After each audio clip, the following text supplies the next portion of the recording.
Bonjour, bienvenue pour cette nouvelle vidéo. Avant de commencer sur la question du jour, j'aimerais adresser un mot particulier à tous ceux qui, comme moi, suivent une question par jour et y ont répondu. Pourquoi en particulier aujourd'hui? Parce que c'est le début de la 27e semaine. Comme il y a 52 semaines par an, ça veut dire que la moitié du chemin a été parcouru jusqu'à la fin du livre, jusqu'aux 52 semaines de questions, jusqu'à l'année complète avec Écoute ton corps. Donc bravo à tous ceux qui ont entrepris cette démarche et qui l'ont menée jusque-là. Si vous avez fait une pause, c'est très bien. Si vous ne faites pas cette démarche, mais que cette vidéo vous intéresse pour les questions qui y sont proposées, en tout cas les axes de réflexion qui sont avancés, et ben c'est super aussi. Merci d'être là. Et puis on va commencer tout de suite, parce qu'aujourd'hui, la question porte sur comment on se situe chacun de nous face à l'action, face à la mise en action pour répondre à nos besoins. La semaine précédente a été consacrée aux besoins, à savoir si on arrive à identifier nos besoins, voir comment on pourrait être plus clair, plus fin dans la perception de nos besoins, et puis après voir comment on les accepte ou comment on les refuse, etc., jusqu'à avoir une idée claire des besoins et une idée claire de comment les combler et de prendre la décision de les combler. Cette semaine étant consacrée à l'action, la première question est de savoir finalement comment nous sommes vis-à-vis de ces décisions.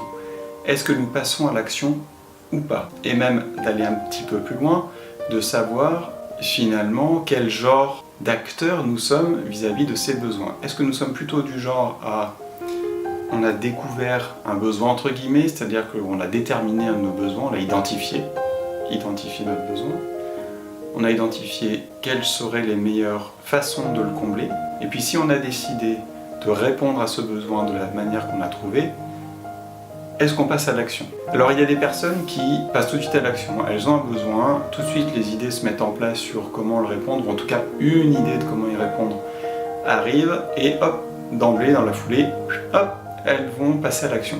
Il y a d'autres personnes qui sont plutôt du genre très actif, et qui, alors je dis pas hyperactif parce que je ne suis pas sûr que ce soit le cas, mais en tout cas très actives, et qui font toujours des choses, sont toujours en train de passer à l'action, mais des fois sans qu'il y ait de réelle corrélation, en tout cas sans qu'il y ait de retour pour voir si ça correspond vraiment à leurs besoins.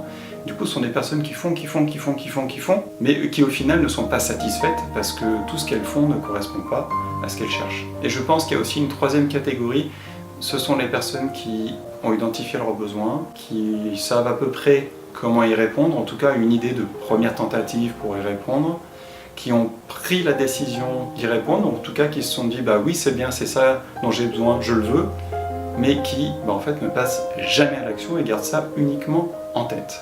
Le tout aujourd'hui est de vous regarder, vous observer, vous questionner pour savoir de quel type vous êtes et qu'est-ce que ça vous apprend sur vous, qu'est-ce que ça vous fait de vous rendre compte dans quel finalement type de personnalité vous êtes vis-à-vis des actions, des décisions que vous avez prises pour combler vos besoins.